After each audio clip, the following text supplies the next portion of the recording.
صبر کا، شکر کا، قناعت کا، رجوع اللہ کا سبق دیتے ہیں. اصل موضوع ہی ان کا ہے. لیکن اب چونکہ صوفیاء کی جماعت میں وہ لوگ اللہ ماشاءاللہ خال خال رہ گئے، اور پھر یہ کہ بیٹھ گئے تعویذ دھاگے دینے والے، زاغوں کے تصرف میں، عقابوں کے نشے من. نتیجہ اس کا بڑا خطرناک برآمد ہوتا ہے. مضبوط فکریں کبھی آپ اس روایت کو دیکھیں اور یاد کر لیں نا تو یہ بڑا نفع دیتی ہے. نبی کریم علیہ السلام نے حضرت عبداللہ ابن عباس رضی اللہ تعالیٰ عنہ سے فرمایا، عبداللہ، ساری دنیا مل کے تیرا بھلا کرنا چاہے کر نہیں سکتی جب تک رب نہ چاہے. اور فرمایا سارے دنیا دار مل کے تیرا کچھ بگاڑنا چاہیں بگاڑ نہیں سکتے جب تک رب نہ چھوڑ دے بیٹا آپ، جب تک اللہ نہ چاہے. تو پھر رجوع تو اللہ کی جانب کرنا چاہیے. نبی اکرم صلی اللہ تعالی علیہ وسلم نے اپنی امت کو توانائی اس بات سے دی کہ اللہ ہمارے ساتھ ہے. آپ دیکھیے فکری تندرستی کتنی زیادہ ہے کہ 1000 کے مقابلے میں 313 لوگ ہیں. نہ اسلحہ پورا ہے، نہ گھوڑے پورے ہیں، نہ خوراک پوری ہے، لیکن وہ میدانوں میں اس طرح لڑے ہیں کہ 1000 کو بھاگنے پر مجبور کر دیا. وہ ابو جہل نے جب کہا نا جاسوسوں سے کہ جاؤ پتہ کر کے آؤ، تو انہوں نے آ کے کہا وہ تو 313 لوگ ہیں، بچے بھی ہیں، بوڑھے بھی ہیں، چیز کوئی نہیں پاس. تو ابو جہل کہنے لگا پھر تو انہیں گھوڑوں کی پشتوں پر باندھ کے مکے لے جائیں گے، وہاں جا کے دیکھیں گے کیا کرنا ہے. تو جاسوس کہنے لگا سردار اگلی بات بھی سننا، ہے تو 313 لیکن جان ہتھیلی پہ رکھ کے آئے. جس کے خیمے کے پاس سے گزرے ہیں شہادت کی دعا مانگتے دیکھا ہے. ان کی آنکھوں سے چمکتی ہوئی روشنی اور ان کے لفظوں سے پھوٹتا ہوا ولولہ اور ان کی آوازوں سے نکلتا ہوا دبدبا کسی جگہ بھی انہیں کمزور نہیں ہونے دیتا. ان کے اندر کہیں بھی کوئی کمزوری نہیں آنے دیتا. غریبی کا نام لے کے سارا دن پریشان ہونا، غریبی کا نام لے کے اپنے آپ کو مظلوم ثابت کر کے لوگوں کو مدد پر اکسانا بندہ مومن کا یہ طریقہ نہیں ہے. اپنی توجہ اللہ کی جانب کرے، نبی رحمت علیہ السلام کی بارگاہ میں استغاثہ پیش کرے. لیکن دنیا داروں کو مائل کرنا، لوگوں کی جیبوں کی طرف دیکھنا، یہ مومن کی شان گردن کو جھکا دیتا ہے. خیرات کا پتھر جہاں میں مانگنے والوں کے سر کبھی اونچے نہیں ہوتے، اور غیرت ہے بڑی چیز جہانے تگو دو میں. بھائی آپ طاقتور بنے. دیکھیں نا ایک نوجوان نے آ کے حضور کی بارگاہ عالی مرتبت میں عرض کیا تھا، یا رسول اللہ صلی اللہ علیہ وسلم غریب ہوں کچھ دیجئے. تو حضرت جابر ابن عبداللہ رضی اللہ تعالیٰ عنہ فرماتے ہیں ہم نے حضور سے بڑا کچھ سنا، یہ لفظ نہیں، لفظ لا، یعنی میرے پاس نہیں ہے، یہ ہم نے حضور سے سنا ہی نہیں. ایسا کوئی محبوب کہیں ہوگا نہ کہیں ہے، بیٹھا ہے چٹائی پہ مگر عرش نشیں ہے، اور ملتا نہیں کونین کو کیا کیا تیرے در سے، بس ایک لفظ نہیں ہے جو تیرے لب پہ نہیں ہے. اور یہ فاضل بریلوی رحمت اللہ علیہ کا انداز بھی دیکھیے، کہتے ہیں واہ کیا جود و کرم ہے شہ بتہا تیرا. اور یہ ذرا دیکھیے شعری ذوق دیکھیے، واہ کیا جود و کرم ہے شہ بتہا تیرا، نہیں سنتا ہی نہیں. نہیں کیا انداز ہے. اب یہ کیسی زبان ہے اور کیسا یہ محاورے کا استعمال ہے جو شعری ذوق رکھتے ہیں وہ سمجھیں. کہتے ہیں نہیں سنتا ہی نہیں. کون؟ مانگنے والا تیرا. یا رسول اللہ آپ سے مانگنے والا نہیں سنتا، حضور عطا کرتے. اور ایک جگہ پہ فرماتے ہیں میرے کریم سے گر قطرہ کسی نے مانگا، دریا بہا دیے ہیں دربے بہا دیے ہیں. حضور تو دیتے، پر نوجوان نے جب آ کے عرض کی نا یا رسول اللہ صلی اللہ علیہ وسلم کچھ دیجئے، وہ جوان ہو، چڑھتی جوانی ہو، اور پھر وہ سوال کرے. ہمارے ساتھ ایک دوست پڑھا کرتا تھا، یہ 3 مہینے کی چھٹیاں ہوتی تھی تو وہ مستریوں کے ساتھ مزدور لگ جاتا. ہم نے اسے کہا یار تو مطلب 9th 10th کے اندر مزدوری کرنے جانا, تو کہندا سی یار میں قد میرا ایڈا بڑا ہے, ان ابا جی کو مانگ دیا شرم آؤندی. یہ سوچ نوجوانوں میں پیدا ہونی ضروری ہے. اب میں ابا جی سے مانگوں, مجھے تو دینا چاہیے. اس نے آ کے عرض کی یا رسول اللہ صلی اللہ علیہ وسلم کچھ دیجئے, تو حضور فرمانے لگے تیرے پاس کچھ بھی نہیں. اس نے کہا ایک پیالہ ہے میرے پاس گھر میں اور ایک کمبل ہے. اتنا غریب بندہ ہے کوئی محفل میں جس کے گھر میں ایک ہی پیالہ ہو, ایک ہی کمبل ہو؟ کوئی بھی نہیں اتنے بڑے مجمع میں. لیکن اگر کوئی ہماری غریبی کا رونا پوچھے تو میرا خیال ہے ہر تیسرا بندہ دوسرا بندہ غریب ہے, اور بڑا ہی غریب ہے. ایک پیالہ ایک کمبل. کریم نے فرمایا لے کے آؤ. وہ لائے تو محبوب فرمانے لگے کون خریدے گا؟ ایک نے کہا 1 دینار, ایک نے کہا 2 دینار. محبوب نے بولی لگوا دی, 2 دینار کا بیچ دیا. فرمایا جا 1 دینار کی روٹی لے جا. یہ نوجوانوں کو فکر دی کہ وہ انویسٹمنٹ میں تم نے ذات سے اپنے گھر سے لینی ہے. وہ 10-15 ہزار کا ٹھیلا بھی کسی سے نہیں کہنا تو لگا کے دے. جاؤ 1 دینار کا کھانا لے جاؤ, 1 دینار کا کلاڑا خرید کے لاؤ. صحابہ فرماتے ہیں وہ کلاڑا لایا, پر نصیب دیکھو اس کلاڑے میں دستہ نبی کریم نے اپنے دستے مبارک سے لگایا. فرمایا جا جنگل میں جا کے لکڑیاں کاٹ اور بیچ, کھا بھی اور کھلا بھی, پی بھی اور پلا بھی, 10 دن مجھے نظر نہ آنا. یارو یہ کیا بات ہوئی؟ مایوس رہنا, کمزور رہنا, فلانے نے میرے ساتھ تعاون نہیں کیا تو میں پیچھے رہ گیا, فلانے نے ہاتھ نہیں پکڑا. تو اپنی دنیا آپ پیدا کر, اگر زندوں میں خود جد و جہد کر, میدان میں اتر, ہمت کر. حضرت حسن بصری رحمت اللہ علیہ کے پاس ایک نوجوان نے آ کے عرض کی حضور بس آج کے بعد میں نے کام نہیں کرنا. فرمایا تمہیں کیا ہوا ہے؟ کہنے لگا آج میں نے عجیب منظر دیکھا ہے. میں نے دیکھا ہے کہ ایک شیر نے شکار کیا بکرے کا, آدھا کھایا ہے, آدھا منہ میں پکڑ کے پہاڑی پہ چڑھ گیا. وہاں ایک نابینا لومڑی بیٹھی تھی, باقی کا اس نے اسے کھلایا ہے.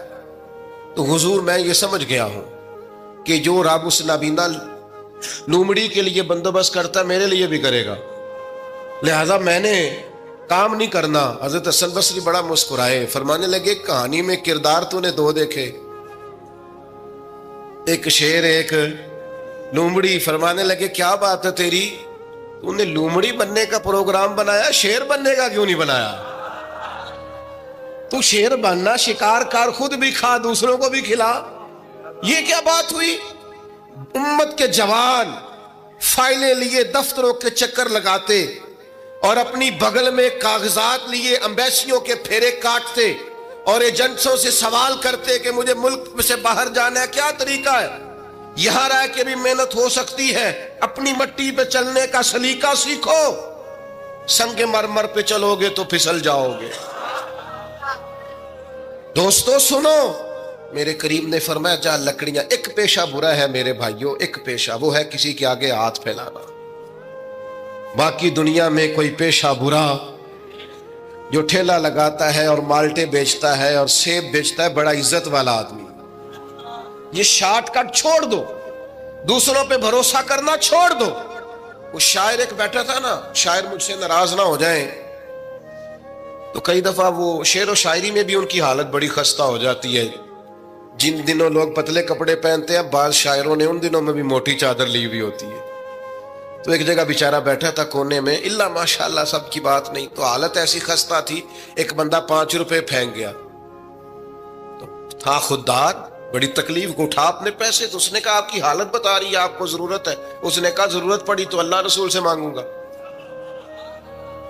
تیرے سے کیوں مانگوں گا؟ شعر بڑا قیمتی کہا. اس نے کہا یہ آرزوئے کرم اور میں آپ سے کروں, یہ آرزوئے کرم اور میں آپ سے کروں, یہ بھیک اس کو دیجئے جس کا خدا نہ ہو. میں تو وارث ہے میرے اللہ رسول, میں کو لاوارث ہوں کہ تیرے سے مانگتا پھروں.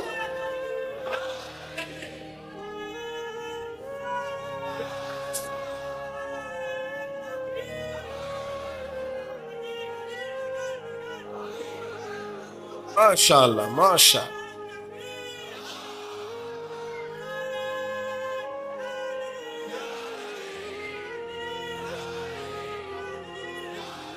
بس ہم سمجھے ہماری قیمت وصول ہو گئی. اگر خودداری پر نوجوان نعرے لگانے لگ گئے تو پھر تو بات بن گئی. لگتا ہے محنت کا ارادہ بن گیا ہے. انشاءاللہ تعالی کشکول ٹوٹنے کا ٹائم آ گیا ہے. کرم کی برکھا برسے گی. یہی ملت کا جوان قیادت کرے گا. اور یاد رکھنا ہمیشہ قیادتیں غریبوں کے بچوں نے کی ہیں. جنہوں نے آدھی قیمت پہ کتابیں لے کے پڑھی ہیں, بڑی ڈگریاں انہوں نے حاصل کی ہیں. یہ کمزور نہ پڑھو. نبی پاک داعیہ اللہ ہے, حضور نے جگایا ہے. 15 دن نظر نہ آنا, مزدوری کر. وہ نوجوان 15 دنوں کے بعد آیا. اب تیرا حال کیا ہے؟ اس نے کہا حضور پہلے ایک پیالہ تھا نا, اب سارے گھر کے برتن بن گئے. پہلے ایک بستر تھا, اب سارے گھر کے بستر. اور نوجوانوں, ہم نے سہارا بننا ہے. ماں سے کہنا ہے اب تو نے آنسو نہیں بہانے, تیرا پتر بڑا ہو گیا ہے. بہن سے کہنا ہے اب تو کبھی پریشان نہیں ہوگی, تیرا بھائی بڑا ہو گیا ہے. بوڑھے باپ کے پاس بیٹھ کے کہنا ابا جی بس اب آنسو پوچھ دو, آج کے بعد پریشان نہیں ہونا, پتر جوان ہے. اپنی بیوی سے بچوں سے کہنا کہ کسی خواہشات پوری کرنے کے لیے تمہیں دیر تک انتظار نہیں کرنا پڑے گا, ہم میدان میں ہیں. بس اپنی مٹی پہ چلنے کا سلیقہ سیکھو. سنگ مرمر پہ چلو گے تو پھسل جاؤ گے. نبی پاک نے محنت کو سپورٹ کیا ہے, مشقت کو سپورٹ کیا. حضور علیہ السلام نے فرمایا سب سے بہترین کمائی وہ ہے جو تو اپنے 2 ہاتھوں سے محنت کر کے کھاتا ہے. فرمایا اللہ کے نبی حضرت داؤد علیہ السلام محنت کر کے کمایا کرتے. سنگیو کام کرنا. اور دوسری بات, بھروسہ اللہ رسول پہ. بھروسہ, ادھر دیکھو میری طرف. دنیا داروں سے امیدیں لگا لیتے ہو بہت زیادہ, تو دنیا دار بندے بیچارے کمزور ہوتے ہیں. جی یہ الیکشن کے دن تھے, گزشتہ سے پیوستہ الیکشن جو گزرا ہے, تو میرا ایک پیار والا دوست بھی ایک ایم کے امیدوار کا بڑا ووٹر سپورٹر تھا. یہاں اس نے اس کا بیج فوٹو والا لگایا ہوا تھا. میں رات کو دیر سے جلسے سے لوٹ رہا تھا تو وہ کھڑا تھا باہر, اور اندر امیدوار صاحب تقریر کر رہے تھے. میں نے کہا ادھر آ. وہ آ گیا. میں نے کہا تو بڑا ووٹر سپورٹر ہے, جا تقریر سن جا کے. تیرا لیڈر تقریر کر رہا ہے, تو باہر گھوم رہا ہے. کہندا ہے پیر صاحب جھوٹ پہ ماردا جے سارے, جھوٹ بول رہا ہے, کرنا کرانا کچھ نہیں. تو میں کہ یار جی ایڈے پکے ووٹر سپورٹر نو بھی پتا ہے کہ جھوٹ پہ ماردا ہے, تو ہم تو ویسے ہی سپورٹر نہیں ہیں. ہم نے تو کی محبت تو سیاست کا چلن چھوڑ دیا. ہم اگر عشق نہ کرتے تو حکومت کرتے. او بھائی, جب پکے ووٹر سپورٹروں کو امیدیں نہیں ہیں تو آپ کن سے امیدیں لگائے بیٹھے ہیں؟ آپ جدوجہد کریں, اور امیدیں اللہ رسول سے. نبی پاک علیہ السلام نے فرمایا جو رب پہ بھروسہ کرے گا اللہ کی رحمت اس کی کفایت کرے گی. وَإِن يَتَوَكَّلْ عَلَى اللَّهِ فَهُوَ حَسْبُهُ, وہ اللہ پہ بھروسہ کرے گا اللہ اس کے لیے کافی ہو جائے گا. ادھر دیکھو یار موبائلوں والے دوستوں, بات سنو. گھبراہٹ نہیں, ٹینشن نہیں, انزائٹی نہیں, ڈپریشن نہیں. مومن اور ڈپریشن, مومن اور انزائٹی, مومن اور ٹینشن. او جی مجھے پتہ نہیں مجھے کیا ہو رہا ہے, جی مجھے خوف آتا ہے. آپ کو خوف آتا ہے مومن ہو کے؟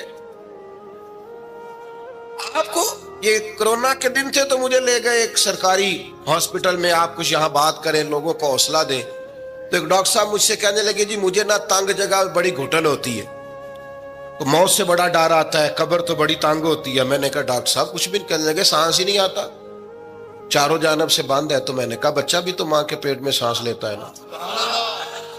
آپ نے تو سبحان اللہ کہا. وہ ڈاکٹر تھے, انہوں نے نہیں کہا. وہ کہنے لگی جو تے اماں لیندی صاحب.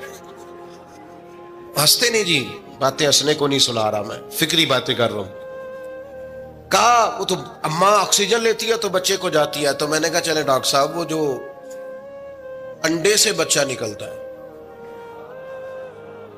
اس کے تو چاروں جانوں کوئی صورت نہیں ہوتی سانس کی.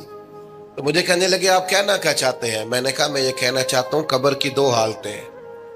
قبر دوزخ کے گڑھوں میں سے گڑھا بھی ہے, اور جنت کے باغوں میں سے باغ بھی ہے.